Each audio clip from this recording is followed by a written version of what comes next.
KILR. KILR Games.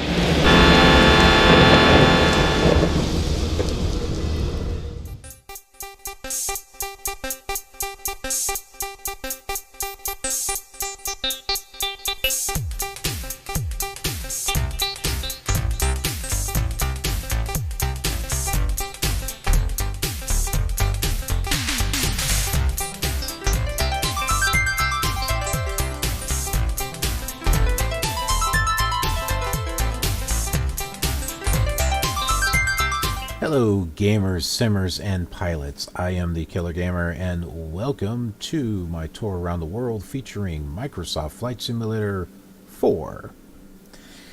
And we are in uncharted territory, so to speak. We are on the edge of Minnesota and Wisconsin, which Flight Simulator 4 does not cover, nor does the Sublogic scenery discs, so we're having to create our own scenery as we go, at least until I can find some scenery that was created by someone else. At the moment I haven't really found anything that covers this area, so we'll just make do with what little I've been able to create. Alright, so let's talk about where we're going.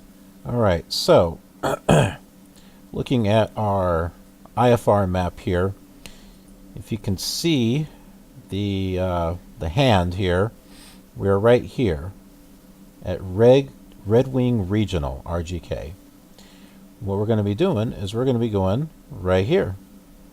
We're going to Minneapolis-St. Paul International, KMSP. So,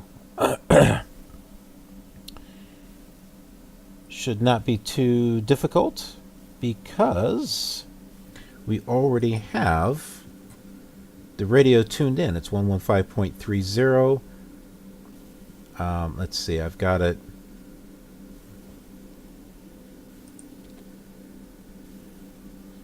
There we go. We've got it set for nav2 for a DME. We're only 34 miles away. So if we just follow this course, we'll get there. Simple enough. Let's go ahead and get everything started.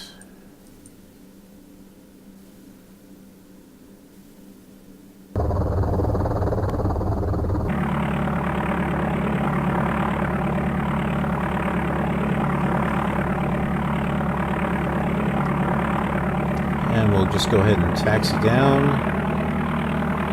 Edge of the runway here. My goodness, Talia.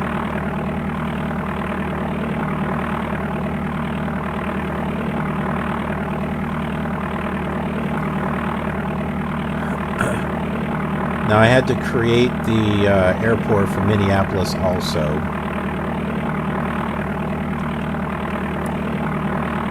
I did not fill it up with taxiways all over the place. I just did something a little simple because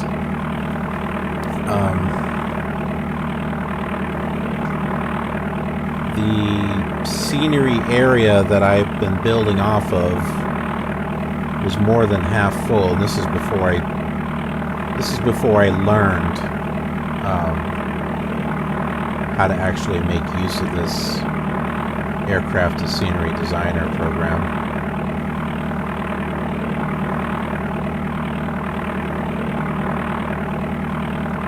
There we go. I put a fuel box here, but I forgot our fuel tanks don't seem to be doing anything. They don't drop to zero. I wonder if it's something in the config file. I don't know why it's not dropping to empty.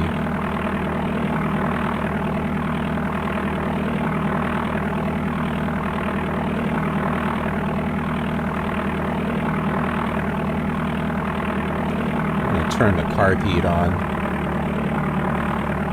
because the oil temp is close to C.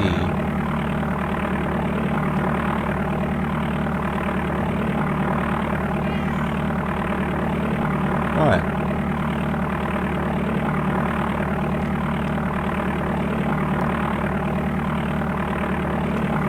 see, right here, the oil temperature. It was close to C, so I'm turning on the carb heat to heat that up.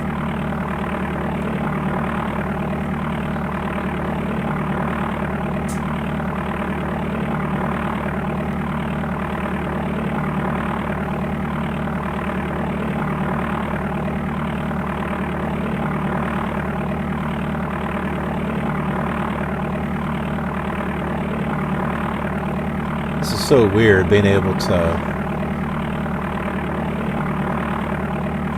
fly in an area that I actually created. I mean, to me, I grew up with this version of Flight Simulator in the form of the Amiga.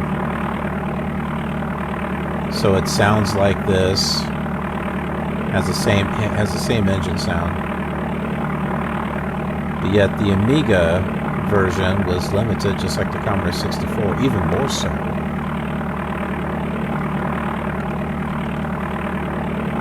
Because it never got the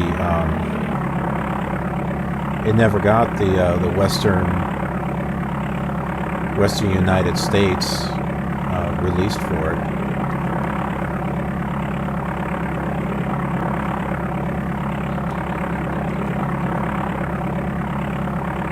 But oddly, it did get scenery disc number 12,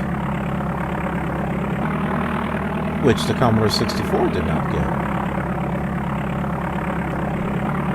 I don't know. The PC's got scenery disc number 12.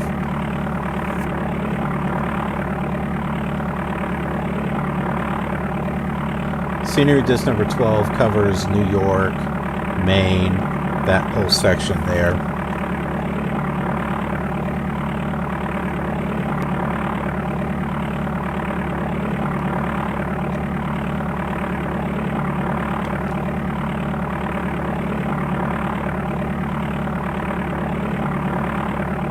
It's funny how like the airports that we can create look better than the Sublogic scenery discs. Gotta love that.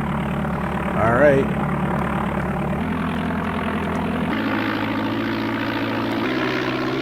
Gotta love how there's like no smooth, there's no smooth transition with the increase of the throttle.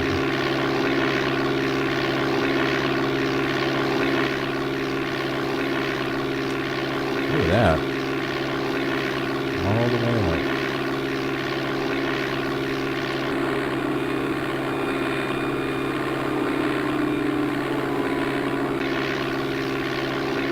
Well, let's go take a look at the river that I created. This is supposed to be the Mississippi.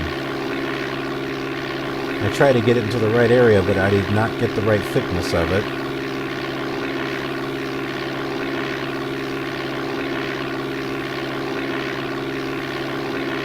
So hey, there's a little bit of scenery. And then you've got the rectangles. The little rectangles and stuff, which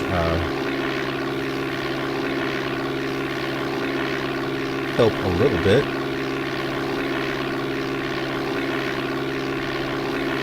Yeah, so I should have made that like maybe 3 times as wide.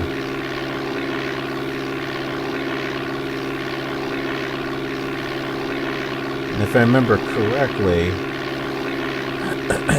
you can't edit a river, you have to delete it and start over. Which, yeah, I didn't really want to do that. Whoa. Wow.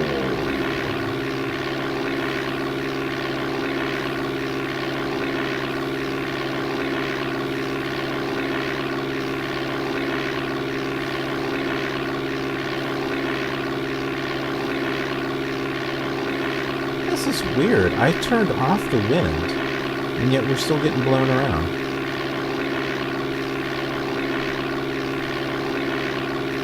Let's take a look here. I know I turned the wind off.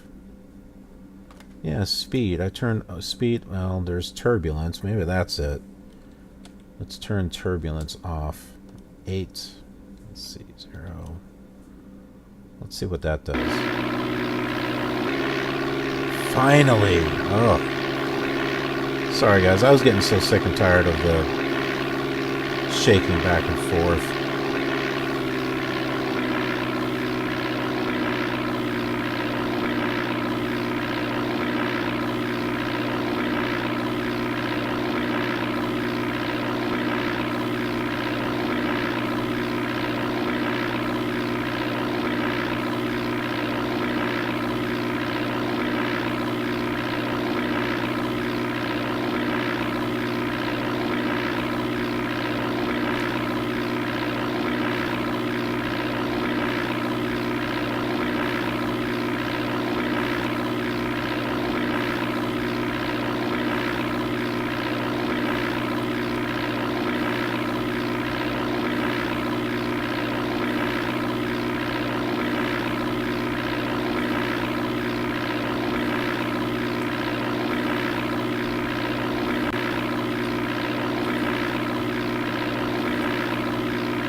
Now I put in some ILS information over at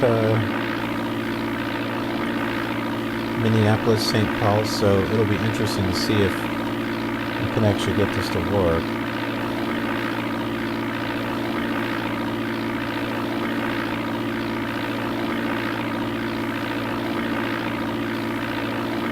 I guess we could try 109.9. I think I put that in there.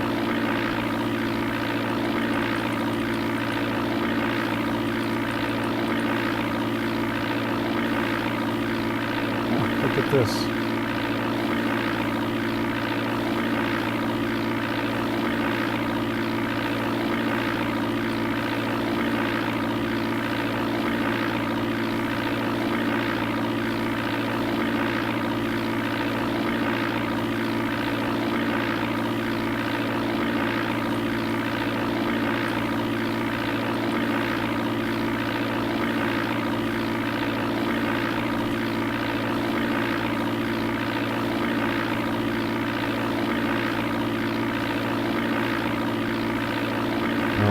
I'll go off of DME number 1, so it is working. I don't know if these will line up the way they should, but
what, girl?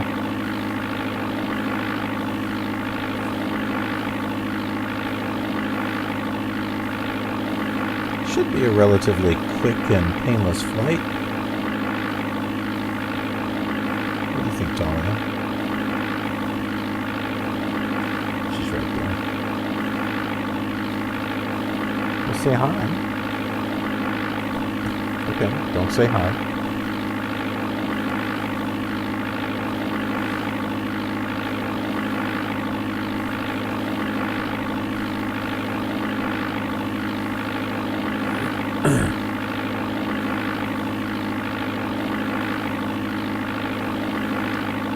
Still going up? My goodness.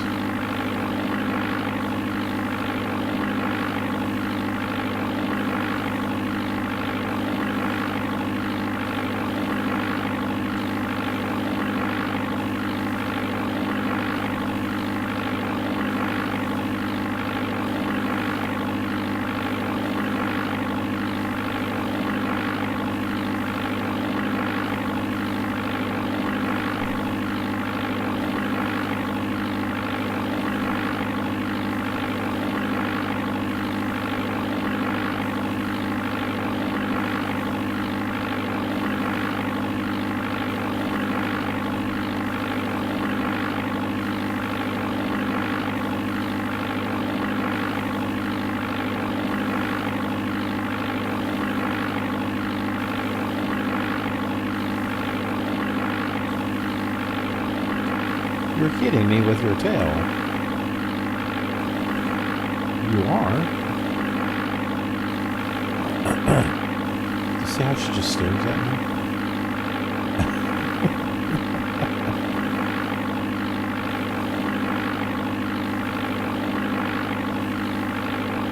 This is why we love you, Talia.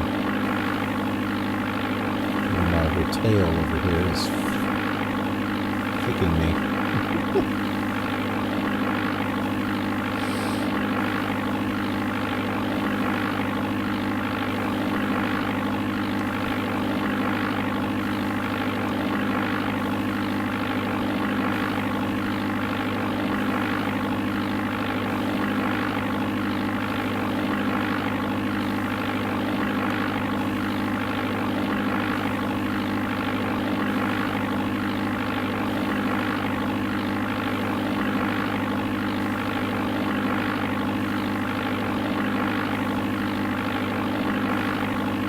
Well, we should just stay on this course. We should be good.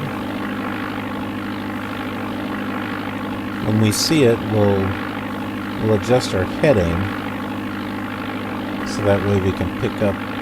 There's two runways. There's a 29 right and a 29 left. We should take 29 left. That's the longer one.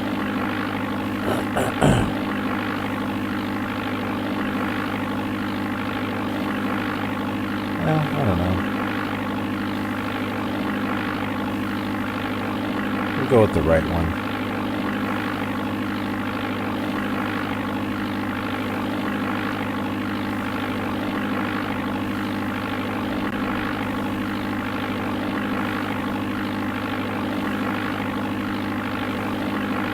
Well, let's try 110.3. That's 29 left.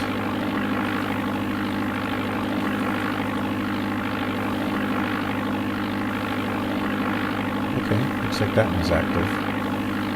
Now the thing is, I'm not sure if you have to place that ILS at a certain spot on the runway. I don't know. Or do you just set one up and it determines, okay, yeah, here's the edge of the runway, and, you know, does it automatically set that up? Or do you have to place that ILS at a certain spot on that runway? That's the thing that I don't know. That's why this is going to be interesting.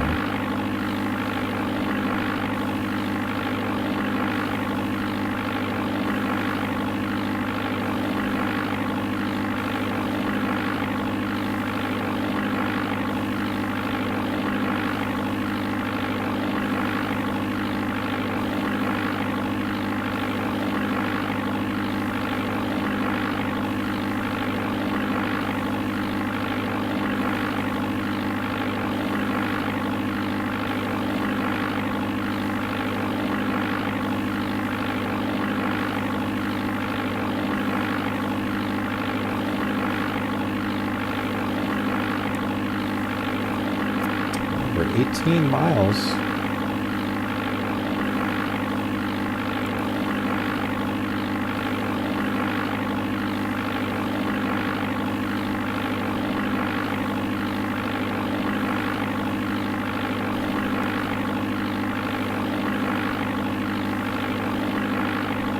You hanging out over here?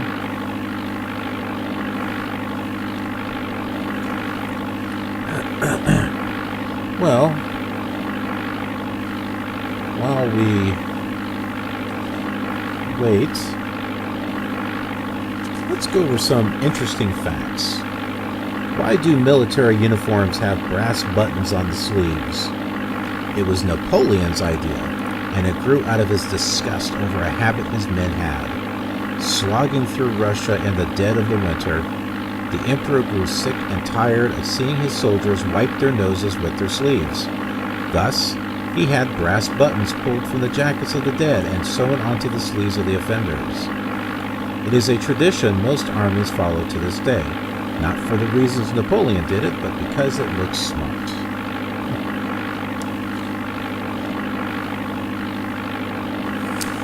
Why did Yankee Doodle Dandy call the feather in his hat macaroni? Back in pre-revolutionary America, when the song Yankee Doodle was popular, Yankee Doodle Dandy, the hero didn't stick a feather in his hat and call it pasta.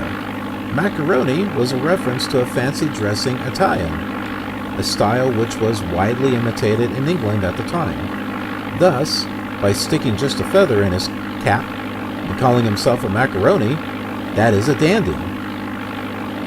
So's the second Doctor, he's a dandy. Yankee Doodle was showing himself to be a country bumpkin, which was exactly how the English regarded most colonials. And speaking of lyrics that have lost something over time, the Matilda of the 1895 Australian ditty Waltzing Matilda is not a girl, but a knapsack.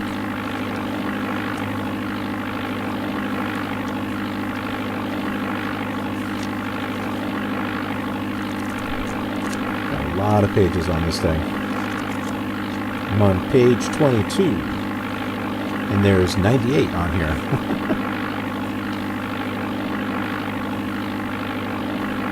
I go through that book on various different simulators just to kind of keep things a little interesting. Because, hey, looking at a black sky here with, you know, a gray UFO kind of, you know, in the center of the screen is, well, not entirely exciting.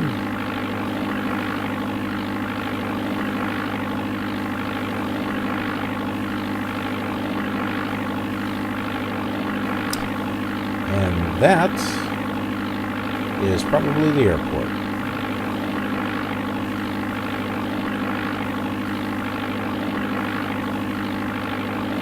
All right.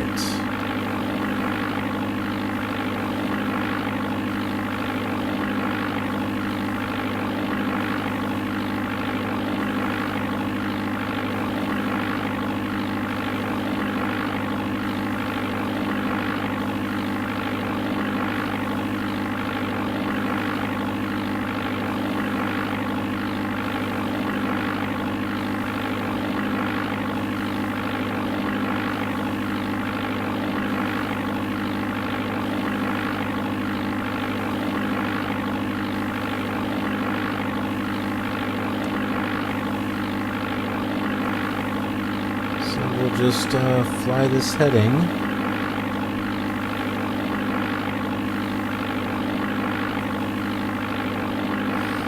And we'll wait for our ILS to line up, and we'll see how this works out.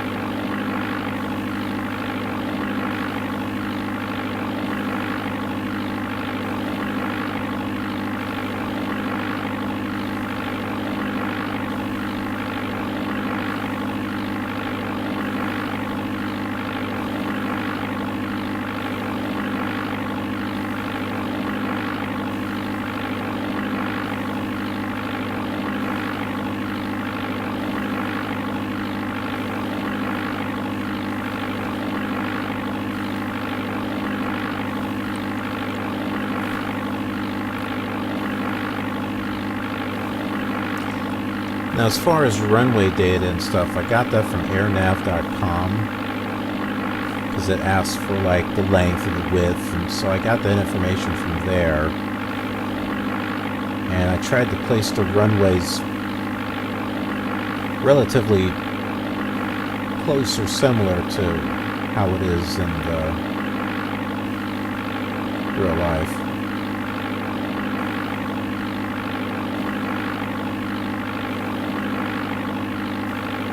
I just didn't get all detailed with taxiways and stuff because, well, we're only going to be going to this airport once.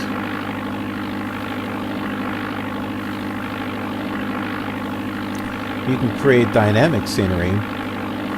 If I remember reading the instructions correctly, you record it. You record yourself, and it creates the dynamic scenery that way. I haven't tried it yet, but that's very similar to the FS traffic that I've got. Oh, look at the glide scope. It's actually moving, which I use with Windows Windows. Flight Simulator 98? 95. 95. No, 98.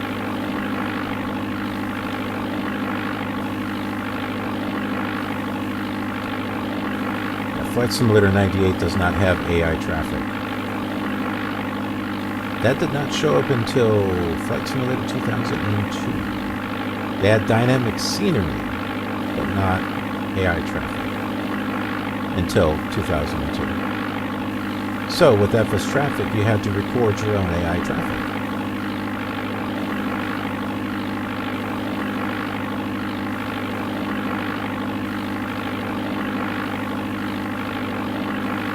And I think that's the same case with this one here, too. You record your own dynamic scenery.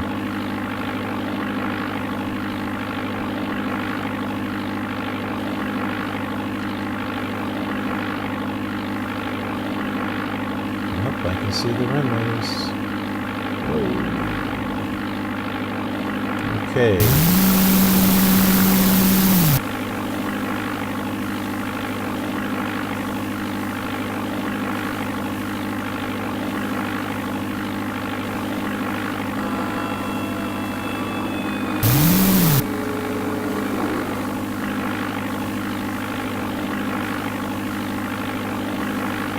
Telling me to go to 290 now?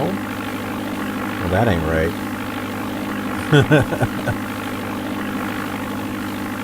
Maybe the glide slope is working right. See, I can see 29 left, but the glide slope is definitely off. Or, well, the marker thing is off. Look at that. It's way off.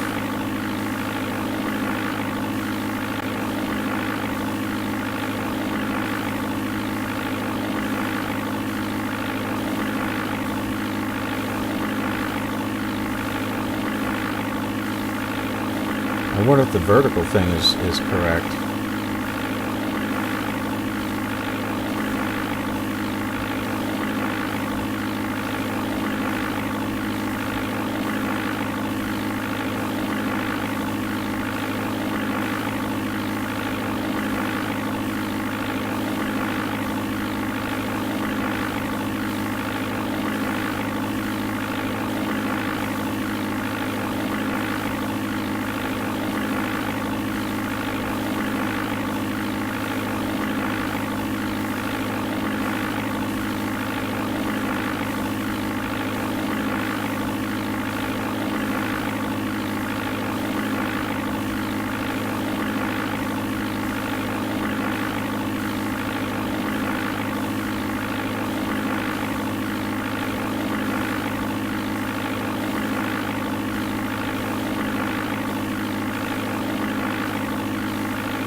That's odd. I'm off to the side here.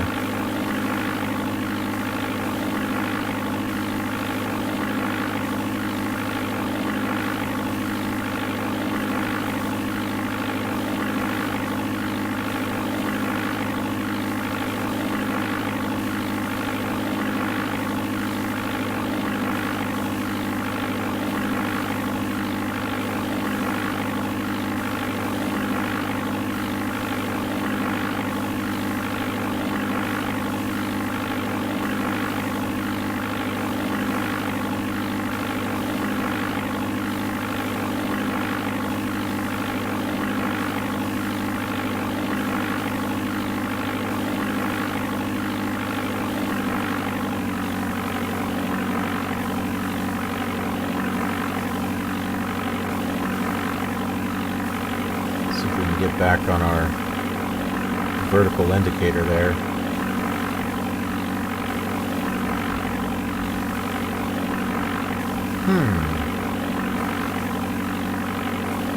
Heading 302. I don't remember setting that. Should be 290.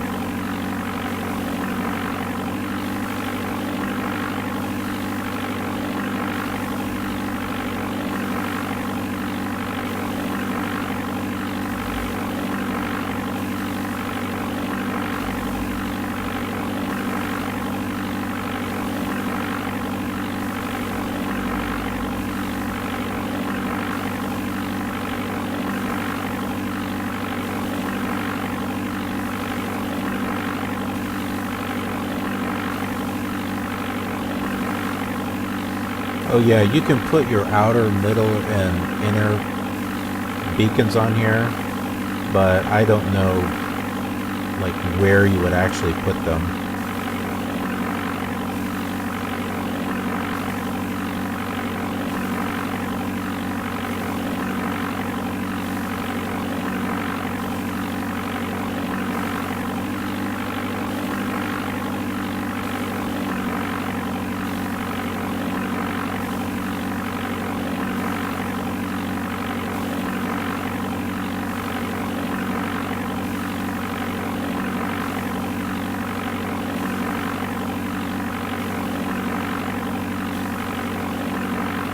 You're able to add approach lights and stuff. I mean, this is like really cool.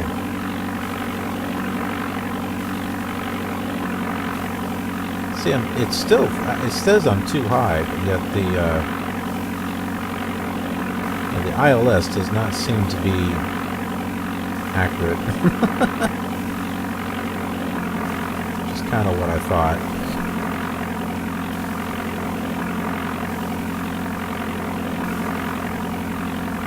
Well, it does say 30, doesn't it? I guess I did something wrong somewhere.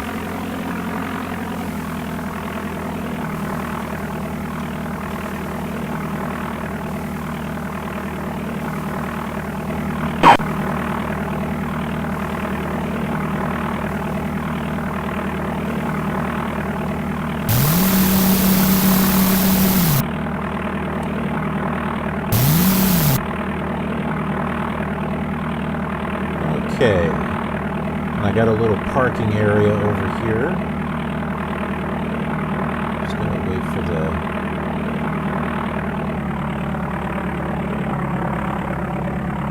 Nope, that's not it.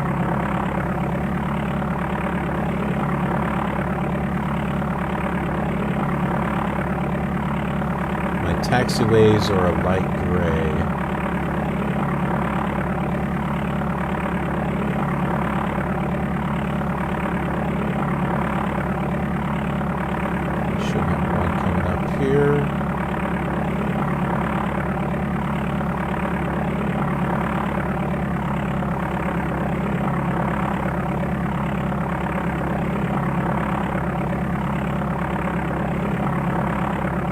That's it, right there.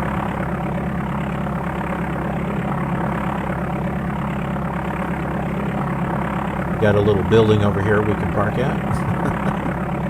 Nothing too fancy, just some blue building.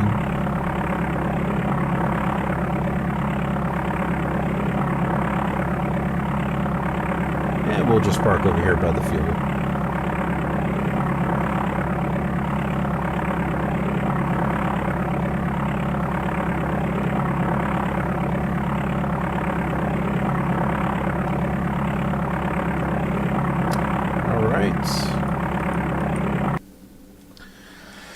Well, that's it. Short flight. We are here in Minneapolis now. Minneapolis, Minnesota.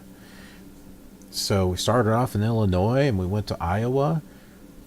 We went to Wisconsin and crossing over into Minnesota. But don't get too hooked on Minnesota. We're only going to be here for a tad bit and then we're heading back into Wisconsin again. But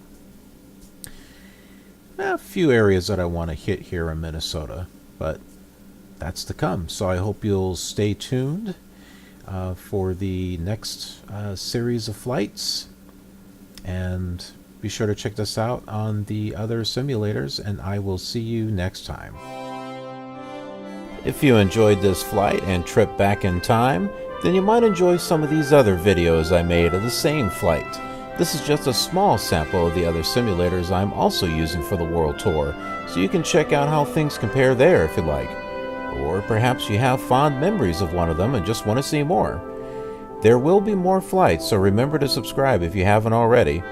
Thanks for watching, and I'll see you around in the skies.